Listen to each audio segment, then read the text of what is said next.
Hi guys, I'm going to try something a little crazy here that I've never done before. I'm going to try a get ready with me. All right, so it's Saturday and I'm not really doing anything much today, but I'm going to go ahead and try to do some makeup here and just have a little chit chat with you. So the chat I want to have today is about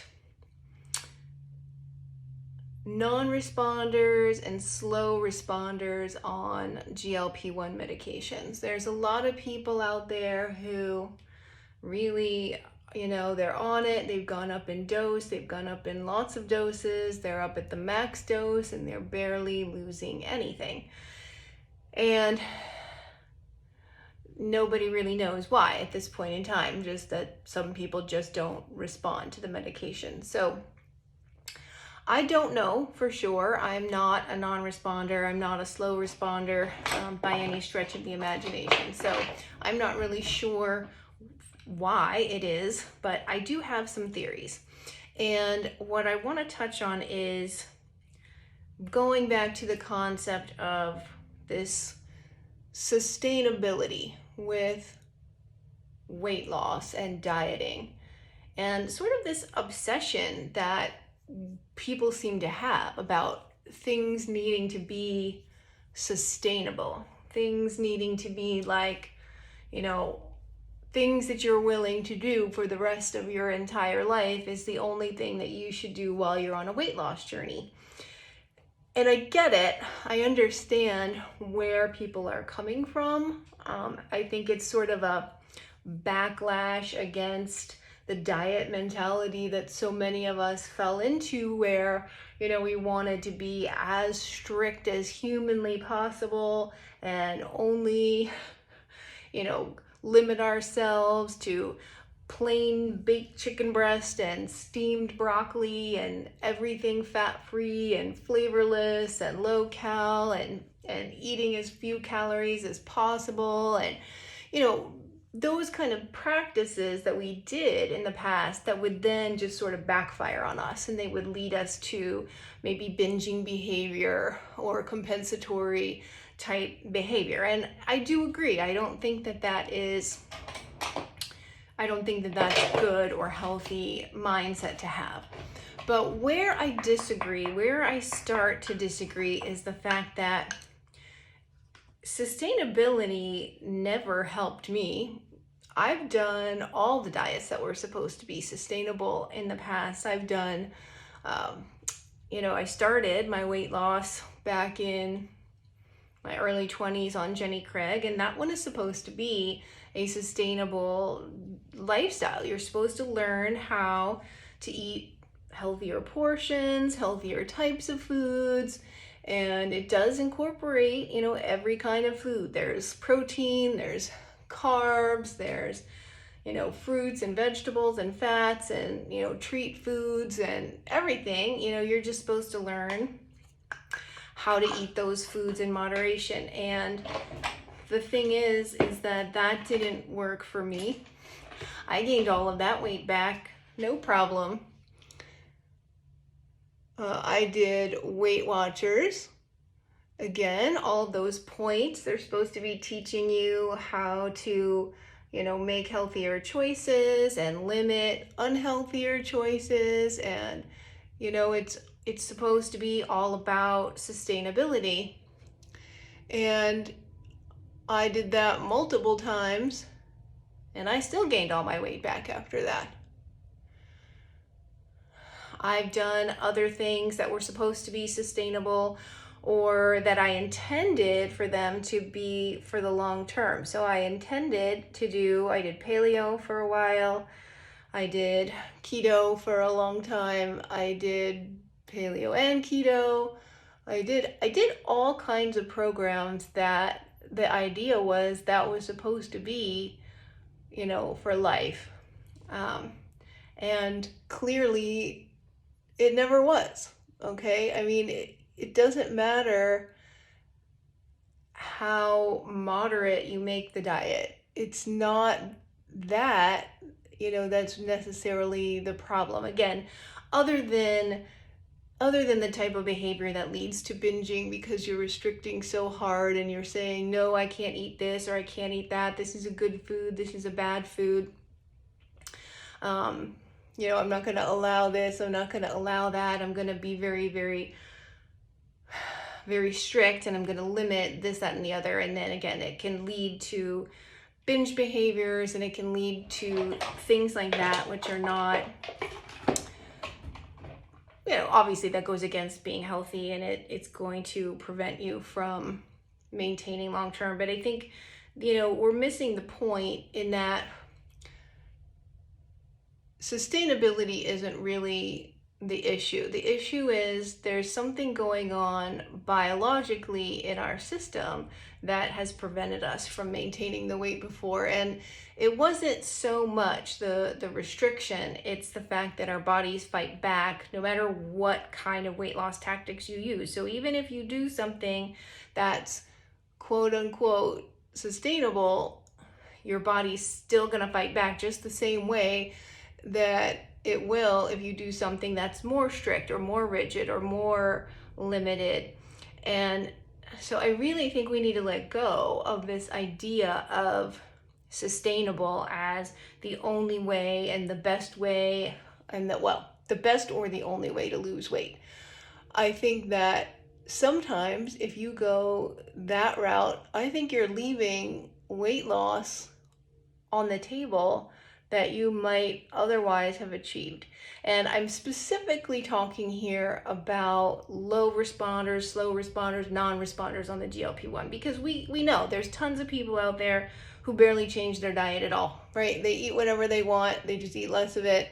They eat fast food 5 days a week, they eat out every day, they, eat tons and tons of carbs. They haven't given up their favorite food. So I'm not talking about those people. There are definitely people out there who can get away with that and seem to be losing weight. So, we know that there are some people like that. I'm not going to deny that at all. But I think there's enough people who are struggling to lose anything on a GLP-1. And at a certain point, I think you have to accept the fact that your body just doesn't work like that. So somebody else, sure, maybe their body does work like that and they can eat whatever they want and the GLP-1 just solves their issue for them, and that's fantastic for them. They're lucky. But at a certain point, you might have to accept that your body is not that. There's something else that's going on in your body that the GLP-1 is not fixing all by itself. And if you just keep beating the dead horse of trying to do your sustainable lifestyle changes, while you're eating, you're eating everything in moderation, you're eating a lot of protein, you're eating a lot of carbs, you're eating a lot of,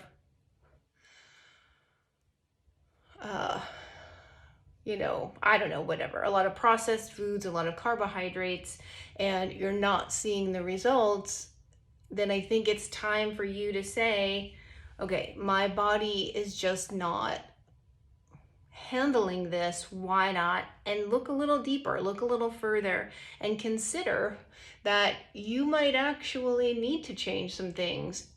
And maybe it doesn't have to be permanent, right? I mean, it doesn't have to be permanent.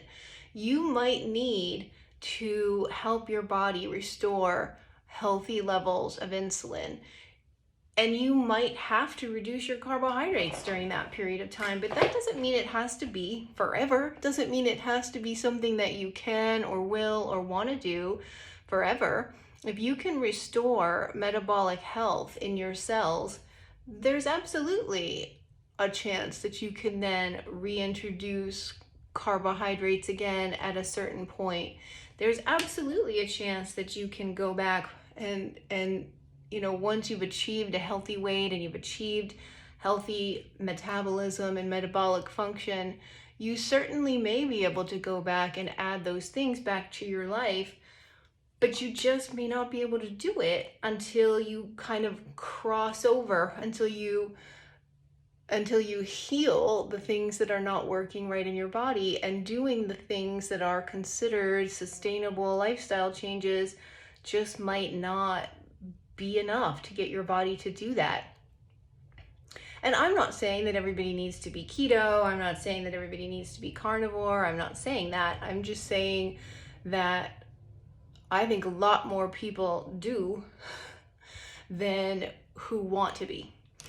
I think a lot more people are having way too much insulin in their bodies, which is preventing all of the things that they're trying to achieve. And they're trying to follow the sustainability advice of everything in moderation and lots of carbs and lots of meals a day. And they're doing all these things, and they're decreasing their calories down to, the bare minimum, and they're killing themselves in the gym, exercising, 5, 6, 7 days a week, and not seeing any results on the scale, no matter how hard they're trying, or how clean they're trying to eat, or, whatever they're trying to do. And I know that it isn't popular. I know that nobody wants to hear it, but and there's so many people out there saying, don't cut out entire food groups. Don't do that. That's not sustainable. That you don't need to do that. That's not necessary. And hey, maybe it's not necessary.